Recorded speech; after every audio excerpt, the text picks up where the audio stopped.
আমাদের সরকার তারেক রহমানের নেতৃত্বে যে জনপ্রিয় একটি সরকার 2/3 মেজরিটি নিয়ে আসছেন, তাদের ফার্স্ট স্টেপ যে টু ইউনিফাইড দ্য নেশন, এটা দেখানোর জন্য যে জেস্চার সেটা তিনি করেছেন।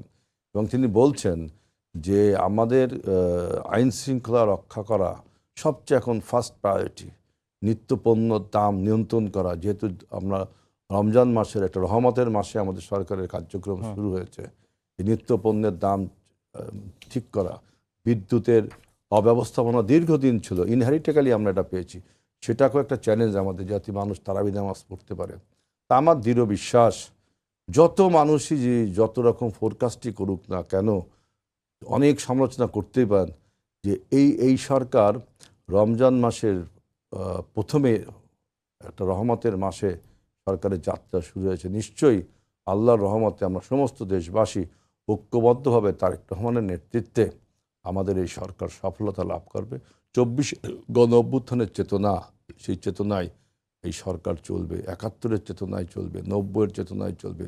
সর্বোপরি মানুষ যে একটা আপনার আধুনিক বাংলাদেশ, আপনার দারিদ্র্য থেকে বঞ্চিত বাংলাদেশ দেখতে চায়, বিশ্বের দরবারে মেরুদণ্ড সোজা করে দাঁড়াতে চায়। আজকে আমাদের পররাষ্ট্র মন্ত্রণালয় বলছে এটা, তাই না?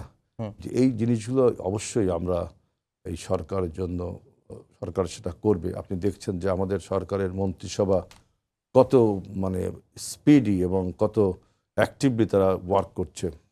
শপথ নেওয়ার দিন থেকেই কিন্তু কাজ শুরু করেছে।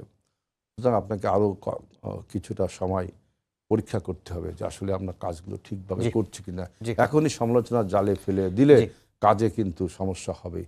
জামাত ইসলামের আমির যেটা বলেছেন, যে ভালো কথা বলেছেন, যে আমাদের সমস্ত কাজকে, বিশেষ করে ভালো কাজকে, দেশের পক্ষের কাজকে তিনি সমর্থন জানাবেন।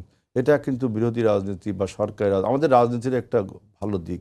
আমাদের তারেক রহমান যেমন জিতে শুধুমাত্র জামাত না, চরমনায় পীর সাহেব এবং এনসিপি তাদের সাথেও কিন্তু যোগাযোগ করছে। এই যে হারমোনি, পলিটিক্যাল হারমোনি তৈরি করার জন্য যে উদ্যোগে তিনি হয়েছেন, এবং তিনি যে বলছেন যে জুলুমবাজ যেই হোক তার কোনো রাজনৈতিক পরিচয় নেই।